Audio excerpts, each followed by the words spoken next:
श्री राधा कृष्ण मेरे प्यारे भक्तों। आज का वीडियो बहुत खास और भावुक है क्योंकि आज हम बात करेंगे एक ऐसे महान योद्धा की जिनका नाम सुनते ही सम्मान अपने आप दिल में उतर जाता है। आज हम बात करेंगे भीष्म अष्टमी की।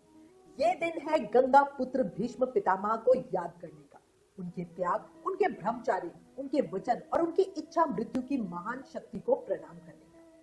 भक्तों, भीष्म अष्टमी माघ महीने के शुक्ल पक्ष की अष्टमी को आती है और इस दिन व्रत, तर्पण और पूजा करने से कहा जाता है कि पापों का नाश होता है, पितृदोष शांत होते हैं और जीवन में शुभता आती है। आज इस वीडियो में मैं आपको बताऊंगी भीष्म अष्टमी 2026 में कब है, पूजा और श्राद्ध कर्म का शुभ मुहूर्त क्या है, व्रत और तर्पण की विधि क्या है, भीष्म पितामह की भावुक कथा भी सुनेंगे और भीष्म पिता के विभिन्न नामों को भी जानेंगे। इस दिन का आध्यात्मिक महत्व भी आपको बताऊंगी। बहुत सारी जानकारी आपको अकेली इस एक वीडियो में मिल जाएगी। वीडियो शुरू करने से पहले एक छोटी सी रिक्वेस्ट, अगर आप चैनल पर नए हो तो प्लीज चैनल को सब्सक्राइब कर दीजिए और बेल आइकन जरूर दबाना ताकि आने वाले सभी व्रत त्योहारों की जानकारी आपको सबसे पहले मिल सके। और अगर आप आने वाले व्रत त्योहारों की जानकारी का रिमाइंडर अपने फोन पर पाना चाहते हो तो व्रत लिखकर 9821025751 पर व्हाट्सएप मैसेज करें। वीडियो पसंद आए तो लाइक और शेयर करना भूलना नहीं। अब एक जयकारी के साथ चर्चा शुरू करते हैं। बोलो गंगा पुत्र भीष्म पितामह की जय। भक्तों, भीष्म अष्टमी एक हिंदू पर्व है जो महाभारत के महान योद्धा कुरुवंश के पितामह भीष्म जी के सम्मान में मनाया जाता है। भीष्म पितामह को लोग केवल एक योद्धा नहीं मानते, वो वचन के प्रतीक है, वो कर्तव्य के प्रतीक है, वो त्याग और अनुशासन के प्रतीक है। और एक बात जो दिल को छू जाती है, भीष्म पितामह को स्वयं श्री कृष्ण ने भी सम्मान दिया था और उन्हें धर्म के मार्ग पर चलने वाला महान पुरुष कहा था। भीष्म अष्टमी को बहुत ही शुभ और भाग्यशाली दिन माना जाता है क्योंकि यही वो दिन है जब भीष्म पितामह ने स्वयं अपने शरीर को त्यागने का निर्णय लिया। भक्तों सोचिए, मृत्यु भी जब किसी के नियंत्रण में हो तो उसे इच्छा मृत्यु कहते हैं और भीष्म पितामह को ये वरदान प्राप्त है। वो मरते नहीं, वो समय चुनकर जाते हैं। भीष्म जैसे लोग इतिहास नहीं संस्कार बन जाते हैं। अब बात करते हैं सबसे जरूरी सवाल की, भीष्म अष्टमी 2026 में कब मनाई जाएगी। पितामह भीष्म के चुने हुए दिन माघ मास के शुक्ल पक्ष की अष्टमी को यह पर्व मनाया जाता है, इसीलिए इसे भीष्म अष्टमी कहते हैं।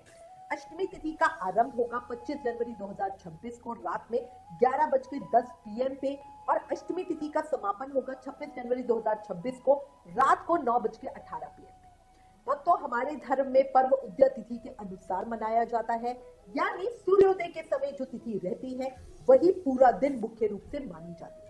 इसीलिए भीष्म अष्टमी 2026 का व्रत और पूजन 26 जनवरी 2026 दिन सोमवार को किया जाएगा।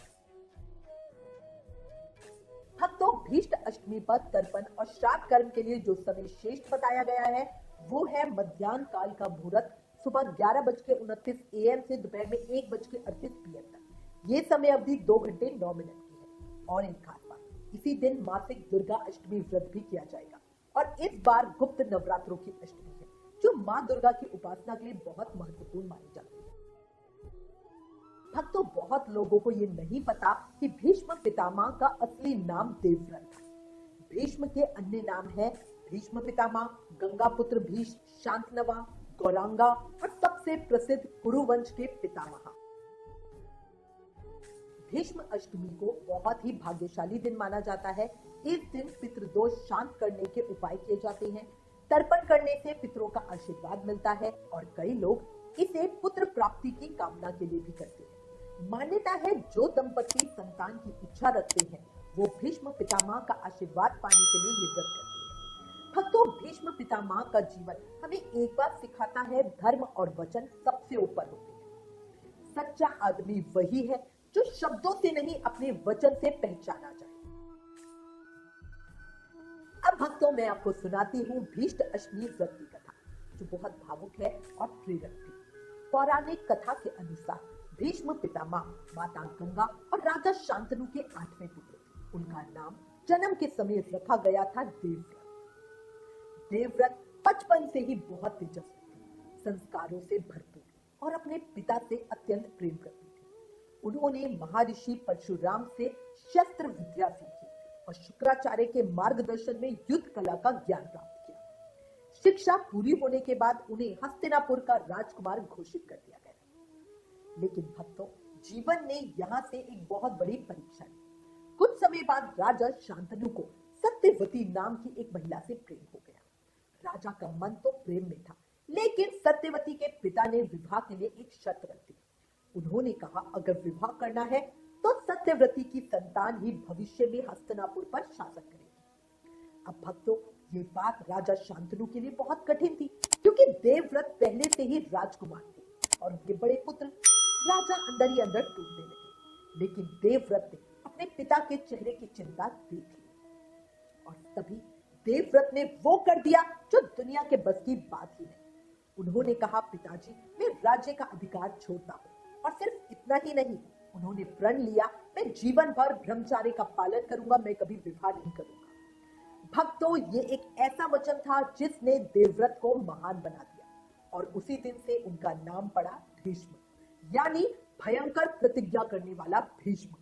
राजा शांतनु ये सुनकर बहुत खुश हुए और उन्होंने भीष्म को वरदान दिया, इच्छा मृत्यु का वरदान, यानी भीष्म तब तक शरीर नहीं छोड़ेंगे जब तक उनकी इच्छा न हो। अब महाभारत का युद्ध हुआ। भीष्म पितामह कौरवों की ओर से युद्ध में खड़े थे, लेकिन उनका धर्म, उनका विवेक हमेशा जीवित रहा। उन्होंने ये संकल्प लिया था कि वो शिखंडी पर हथियार नहीं चलाएंगे और इसी कारण शिखंडी के पीछे अर्जुन ने भीष्म पर प्राणों की वर्षा कर दी। भीष्म घायल होकर गिर पड़े और वो गिरने के बाद भी मरे नहीं, वो बाणों की शैया पर लेटे रहे। भक्तों, सोचिए कितनी पीड़ा, कितना दर्द, लेकिन फिर भी उनका धैर्य टूटा नहीं, क्योंकि भीष्म जानते थे कि उन्हें कब जाना है, कब समय छोड़ना है। उन्होंने उत्तरायण के शुभ समय की प्रतीक्षा की, जो देवताओं का दिन होता है, और फिर माघ मास के शुक्ल पक्ष की अष्टमी तिथि को उन्होंने अपने प्राण त्यागे। कहा जाता है, जो उत्तरायण में शरीर त्यागता है उसे मोक्ष की प्राप्ति होती है और इसी कारण ये दिन भीष्म अष्टमी के रूप में जाना जाता है। तीरों की तेज पर भी मुस्कान थी उनकी, वचन निभाने की पहचान थी उनकी। भीष्म थे वो जो हारकर भी जीत गए, धर्म के लिए वो अमर हो गए। अब हम तो बात करते हैं भीष्म अष्टमी व्रत की विधि। अगर आप ये व्रत करना चाहते हैं तो इसे श्रद्धा से करें। सबसे पहले तो स्नान करें। इस दिन स्नान करने के बाद बिना सिले वस्त्र पहनने चाहिए। फिर जनेऊ या गमछा धारण करें। इसके बाद हाथ में तिल और जल लें और दक्षिण दिशा की ओर मुख करके गंगा पुत्र भीष्म के निमित्त जलदान करें। भीष्म पितामह का नाम लेते हुए तिल और जल से वट वृक्ष को भी जल अर्पित करें। इसके बाद अर्घ से जनेऊ गमछा बाएं कंधे पर डालें और गंगा पुत्र भीष्म को अर्घ दें। तर्पण का जल किसी पवित्र वृक्ष या बरगद पर चढ़ाएं। अंत में हाथ जोड़कर भीष्म पितामह को प्रणाम करें और अपने पितरों को प्रणाम करें। भक्तों, भीष्म अष्टमी के दिन तर्पण जल, कुशा और तिल से किया जाता है। मान्यता है कि इस दिन व्रत रखने और तर्पण करने से पाप दूर होते हैं और घर में शुभता आती है। भीष्म पितामह को योग्य पुत्र कहा जाता है, क्योंकि उन्होंने पिता के सुख के लिए अपना पूरा जीवन त्याग दिया। और सच कहूं भक्तों, आज के समय में भीष्म का जीवन हमें यही सिखाता है, रिश्ते निभाने के लिए शब्द नहीं, चरित्र चाहिए। तो भक्तों, आज के इस वीडियो में हमने जाना भीष्म अष्टमी 2026 में कब है, शुभ मुहूर्त कब है, भीष्म पितामह कौन थे, उन्होंने इच्छा मृत्यु क्यों चुनी, पूजा विधि और तर्पण कैसे करें। इसी के साथ मैं उम्मीद करती हूँ आज की जानकारी आपके लिए बहुत उपयोगी रही होगी। अगर आपको ये वीडियो अच्छा लगा तो प्लीज इसे लाइक करें और अपने परिवार और दोस्तों के साथ शेयर करें और चैनल को सब्सक्राइब करना भूलना नहीं।